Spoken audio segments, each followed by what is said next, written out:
Hello friends, during this session we will learn about the validation control of Toolbox in ASP.NET. First, I will show you its output, what we will do in this example. We will here मैंने इस प्रकार का एक form create किया है जिसमें हर एक field पर मैंने वैलिडेशन दिया है। जैसे आप यहाँ पर देख सकते हो ये एक वैलिडेशन है। ऐसे हर एक फील्ड पर मैंने वैलिडेशन दिए है। सबसे पहले तो मैं आपको ये एक्सप्लेन करूंगा इसमें कि हम किस प्रकार से वैलिडेशन दे सकते हैं और किस किस प्रकार के वैलिडेशन अवेलेबल है। फर्स्ट, हमारे यहाँ टूल बॉक्स में मेन इस टाइप के वैलिडेशन अवेलेबल है, जैसे कि फर्स्ट है रिक्वायर्ड फील्ड वैलिडेटर, यानी कि कोई भी अगर ये टेक्स्ट फील्ड है एंटर नेम का तो ये ब्लैंक नहीं होना चाहिए। This field is must required, so for that purpose we will use required field validator. Then regular expression validator, जैसे कि ईमेल आईडी है तो अगर हम कोई भी टेक्स्ट डाल दे उसमें तो भी वो सबमिट हो जाता है कुछ कुछ बार, तो ये ना हो इसलिए कुछ प्रकार की पैटर्न्स ऑलरेडी अवेलेबल्स होती है, उसे रेगुलर एक्सप्रेशन वैलिडेशन कहते हैं। फिर है रेंज वैलिडेटर, जैसे कि किसी फॉर्म पे आपने देखा होगा कि एज आप जो भी डालो तो वो 15 से 25 के बीच में हो, तो उसके लिए क्या यूज करना होता है, रेंज वैलिडेटर, जिसमें हमें मैक्सिमम वैल्यू और मिनिमम वैल्यू सेट करनी होती है। फिर है कस्टम वैलिडेटर। कस्टम वैलिडेटर का यूज कब होता है, जैसे कि ये पासवर्ड फील्ड है तो मैं इसमें ऐसा डालूं कि उसमें मिनिमम 5 कैरेक्टर्स ही होने चाहिए, 5 से ज्यादा ना होने चाहिए, तो उसके लिए मुझे बैकएंड में उसका कोडिंग करना पड़ेगा, उसके लिए कस्टम वैलिडेटर का यूज होता है। Then compare validator. Compare validator का यूज कब होता है कि मुझे दो अलग अलग फील्ड को कंपेयर करवाना हो, जैसे कि अगर मैं यहाँ पर पासवर्ड में अगर मैंने पासवर्ड डाला है 123 और री एंटर पासवर्ड में कोई और पासवर्ड डालूं तो वो एरर बताना चाहिए कि please enter the correct password. For that purpose, we will use compare validator. Clear? Now, I will show you how we can add this type of validation controls. First, हमें क्या करना होगा, ये फील्ड है तो उस पर मुझे क्लिक करना होगा और देन जो भी वैलिडेशन हम देना चाहते हो उस पर क्लिक करना चाहिए। अगर एंटर नेम है तो मुझे ऐसा चाहिए कि उसमें ओनली कैरेक्टर्स ही आने चाहिए, तो मैं कौन सा यूज करूंगा, regular expression validator. Regular expression validator पर क्लिक करने के बाद आपको यहाँ मिल जाएगा रेगुलर एक्सप्रेशन वैलिडेटर। उसमें आप यहाँ से प्रॉपर्टी में जाकर अगर प्रॉपर्टी बॉक्स न दिखे तो F4 की प्रेस कीजिए, एरर मैसेज में डालिए अलो ओनली कैरेक्टर्स। फिर हमें क्या करना होगा, यहाँ से वैलिडेशन एक्सप्रेशन डालना होगा। वैलिडेशन एक्सप्रेशन क्या, यानी कि एक टाइप की पैटर्न। अगर आपको पैटर्न नहीं पता है तो आप इंटरनेट पे सर्च करके भी ले सकते हैं और इनबिल्ट पैटर्न भी अवेलेबल है, आप यहाँ से देख सकते हैं। ऐसे कुछ कुछ टाइप के इनबिल्ट पैटर्न ऑलरेडी अवेलेबल है। क्लियर? देन यहाँ पर कंट्रोल टू वैलिडेट, ये फील्ड ये प्रॉपर्टीज आपको बहुत ही अच्छी तरह से ध्यान में रखनी है कि कौन सी प्रॉपर्टी पे आपको ये वैलिडेशन देना है।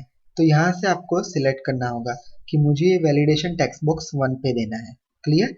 अगर ये फॉर कलर यानी एरर कौन से कलर में दिखेगी आप उसे यहाँ से भी सेट कर सकते हो। क्लियर? ओके। अब यूजर नेम, अब हम दूसरी प्रॉपर्टीज पे आते हैं। यूजर नेम, यूजर नेम में मुझे ऐसा करना है कि only alpha numerical characters allow करे, तो उसके लिए भी मैं क्या करूंगा, रेगुलर एक्सप्रेशन यूज करूंगा। रेगुलर एक्सप्रेशन में जाके F4 प्रेस करूंगा, फिर एरर मैसेज में जो भी मैसेज मुझे प्रिंट करवाना होगा वो मैं टाइप करूंगा और एक्सप्रेशन लिखूंगा। क्लियर? ओके। अब पासवर्ड, ये इंपॉर्टेंट है। पासवर्ड में अगर मुझे ऐसा करना हो कि मुझे 5 कैरेक्टर्स ही चाहिए तो उसके लिए मुझे कस्टम वैलिडेटर में यूज करूंगा। कस्टम वैलिडेटर में जाके जो भी मैसेज आपको यहाँ पर प्रिंट करवाना हो वो करवा दीजिए। कंट्रोल टू वैलिडेट, कौन से फील्ड पर अप्लाई करना है, टेक्स्ट बॉक्स 3 पे अप्लाई करना है तो वो सिलेक्ट कीजिए। फिर बाद में उसकी एक इवेंट है already available, server validate. Server validate button पर डबल क्लिक कीजिए, उससे आपको बैकएंड में ऐसा कोड मिलेगा, सर्वर वैलिडेट। उसमें आपको क्या करना चाहिए कि ये जो आर्ग्यूमेंट्स हमने जो पास की है उसकी लेंथ अगर 5 से कम हो तो arguments is valid is equal to true, otherwise argument is valid is equal to false. Clear? ये कस्टम वैलिडेशन का कोड है। क्लियर? ओके। आप यहाँ से उसको उसको अगर मैसेज का कलर चेंज करवाना हो तो वो भी आप यहाँ से कर सकते हो। क्लियर? ओके। फिर री एंटर पासवर्ड, ये इंपॉर्टेंट एक प्रॉपर्टी है, उसके लिए हम यूज करेंगे कंपेयर वैलिडेटर। कंपेयर वैलिडेटर का यूज करेंगे अगर उसके एरर मैसेज में मुझे ऐसा प्रिंट कराना है पासवर्ड डजंट मैच। क्लियर? अब यहाँ पर दो इंपॉर्टेंट प्रॉपर्टीज है, that is control to compare and control to validate. That means मेरे पास टेक्स्ट बॉक्स 3 ये है और ये है टेक्स्ट बॉक्स 4, मुझे इन दोनों को कंपेयर करवाना है और मैसेज मुझे कहाँ प्रिंट करवाना है, टेक्स्ट बॉक्स 4 के बाजू में। तो उसके लिए मैं क्या करूंगा, उसके लिए कंट्रोल टू वैलिडेट कौन से फील्ड को करना है, टेक्स्ट बॉक्स 4 को, और किसके साथ कंपेयर करना है, तो टेक्स्ट बॉक्स 3 को आप यहाँ से सिलेक्ट कर सकते हो। Clear? Okay. Now phone number, phone number में मुझे ऐसा करना है कि मुझे ओनली नंबर चाहिए, तो उसके लिए भी सेम वही प्रकार से हम रेगुलर एक्सप्रेशन का यूज करेंगे। रेगुलर एक्सप्रेशन का यूज करने के बाद यहाँ पर हम उसकी पैटर्न देंगे कि /d+$। इस प्रकार की कई सारी पैटर्न आप इंटरनेट पर सर्च करके दे सकते हो आपके सिस्टम के मुताबिक। Clear? Okay.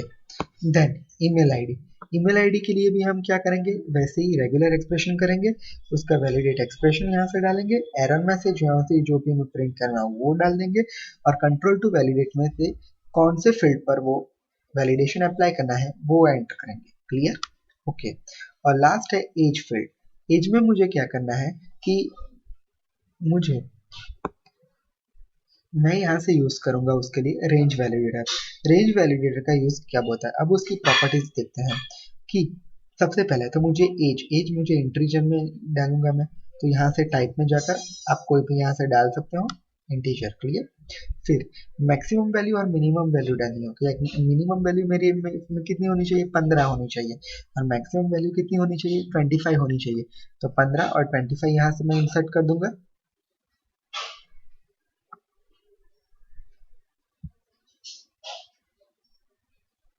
Clear?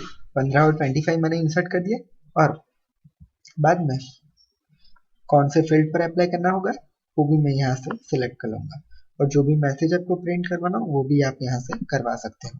Clear? Okay. अब हम इसका आउटपुट देख लेते हैं एक बार। देखिए, चलो एंटर नेम में हमने क्या रखा था कि ओनली कैरेक्टर्स ही होने चाहिए, तो मैं पहले ऐसा डालता हूँ, क्या हुआ, अलो ओनली कैरेक्टर्स, बराबर। अब मैं कैरेक्टर डाल देता हूँ, तो हो गया। फिर यूजर नेम, यूजर नेम मुझे कौन सा चाहिए, उसमें आप कोई भी एंटर करवा सकते हो। Clear?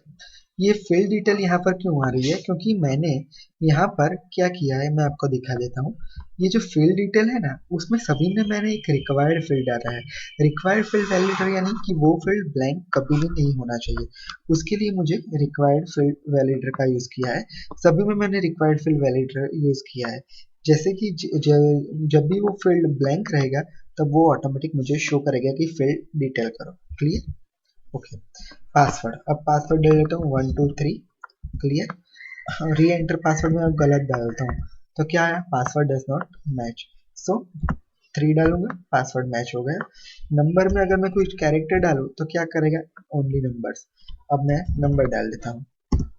Clear? Email ID, email ID पहले गलत डालूँ तो क्या आता है, ऐसा।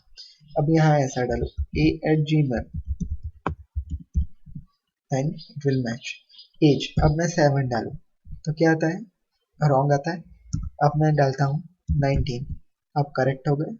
क्लियर? ओके। अब एक और दूसरी बात दिखानी है मुझे आपको, पहले हम एक बार पेज को रिफ्रेश कर देते हैं। Sorry, Ctrl+Shift+W।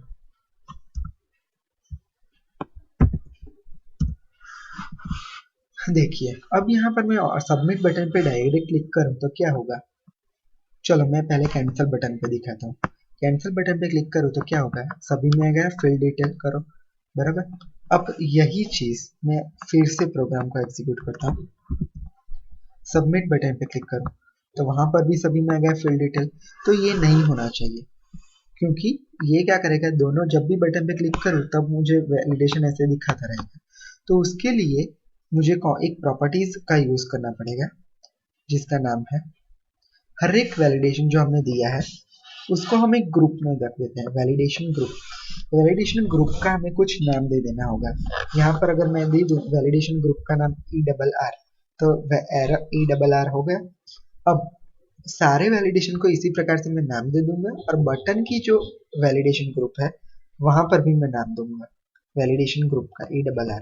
तो क्या होगा, जब सबमिट बटन पे क्लिक करूंगा तभी सारी फील्ड डिटेल्स आएगी, अदरवाइज नहीं आएगी। कैंसिल बटन पे क्लिक करूंगा तो कोई भी वैलिडेशन यहाँ से कॉल नहीं होगा।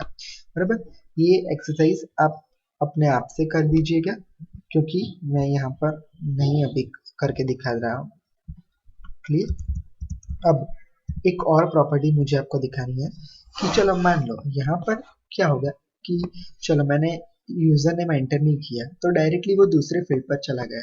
तो मुझे अब ऐसा करना है कि यूजर फील्ड मैंने जब तक एंटर ना करूं तो डायरेक्टली वो मुझे वहां पर फोकस करे। तो उसके लिए मुझे कौन सी प्रॉपर्टी का यूज करना होगा, मैं आपको दिखा देता हूँ। यहाँ से फिर जाके आपको सेट फोकस ऑन एरर, आप यहाँ पर ट्रू दे सकते हैं। तो क्या होगा, जब भी मैं एंटर करूं तो डायरेक्टली मेरा कर्सर यहाँ पर आ जाएगा। अब मैं आपको रन करके दिखाता हूँ। ये देखिए, पहले मैंने कुछ भी एंटर नहीं किया है, बराबर, फील्ड डिटेल आ गई और फिर कर्सर नीचे नहीं आया, डायरेक्टली यहाँ पर आ गया, बराबर, कि जब तक मैं एंटर ना करूं तब तक वो अलाउ नहीं करेगा। क्लियर। इसी प्रकार से आप ये सेट फोकस प्रॉपर्टी भी सेट कर सकते हैं। ऐसी कई सारी प्रॉपर्टीज है कंट्रोल बॉक्स में, आप खुद से एक बार ट्राई कर दीजिएगा कि जो भी यहाँ पर सारी प्रॉपर्टीज हमें दी है आप सभी का एक बार ट्राई कर दीजिएगा। Clear. Thank you for watching my video. If you have any doubt about it, you can mail me at dhruvinsha16@gmail.com. Thank you for watching my video.